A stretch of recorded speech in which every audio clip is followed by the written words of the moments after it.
like a Hellcat. Let's check it out.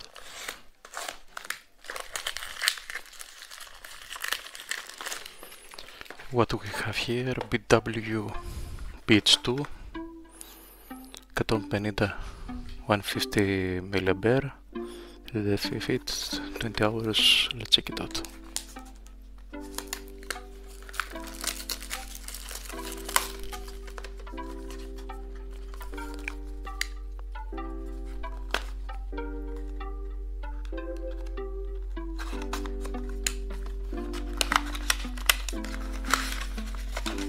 Το ανοίγουμε. Φορτιστής. Το πραγματάκι. Πανάλα αυτό το βλέπω. Blitzwolf. Το δούμε σε λίγο.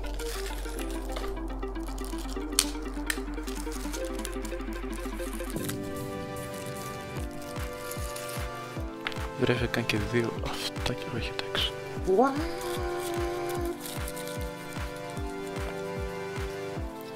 Δύο φτάκια μέσα στη θήκη. Okay. Το καλώδιο του είναι micro.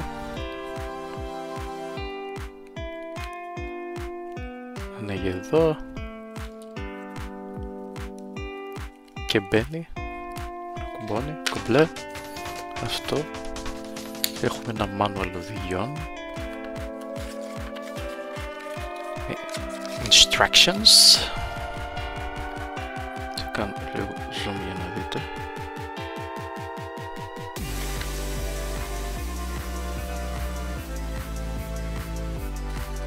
On, off και τα λοιπά και τα λοιπά. Φυσικά εδώ πέρα από ό,τι βλέπω είναι, οπότε τώρα θα το δούμε.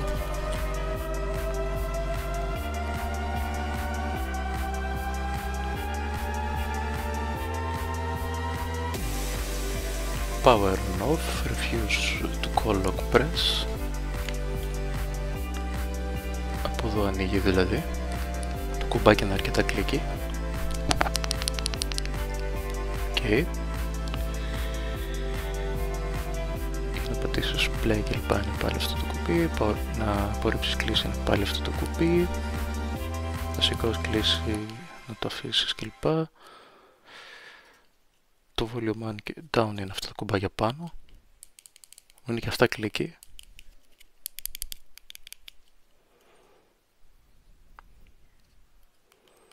Είναι για volume up και volume down αντίστοιχα. Volume up, volume down και για previous και next song. Okay, αυτά δεν έχω κάτι να πω. Πολύ ωραία κατασκευή, το βλέπω. Είναι πάρα πολύ ελαφρύ για τον επαγγελματία εκεί έξω. Και να δούμε τον ήχο. Σε λίγο να πούμε πράγματα για τον ήχο. Να δούμε και πώς ακούγεται.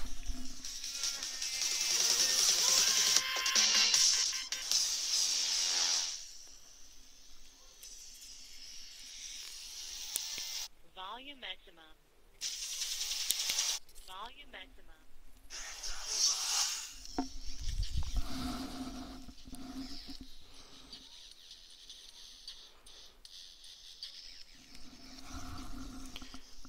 Είναι ικανοποιητικό πιστεύω και για κλήσεις. Μια τίμη επιλογή πιστεύω. Εσείς που είστε στο δρόμο το χρειάζεστε οπωσδήποτε. Και οδηγάτε ή πάτε για ένα jogging ξέρω και θέλετε κάτι ελαφρύ στο κεφάλι σας. Είναι ό,τι πρέπει. Στο αυτί σας είναι ό,τι πρέπει. Συνεχίζουμε τα τελικά. Μια ωραία επιλογή από την Blitzwolf. Αν είστε επαγγελματίες ή θέλετε κάτι ελαφρύ, πάτε για jogging κλπ. Αυτή είναι μια ωραία επιλογή. Όπως είδαμε και πίσω, 20 ώρες μπορείς να μιλάς, 150 mAh, το φορτίζεις, είναι micro δυστυχώς, επειδή είναι από την παλιά γενιά. BW BH2. Αν σας άρεσε μην ξεχάσετε να κάνετε ένα subscribe, ένα thumbs up και ένα share. Thank you very much.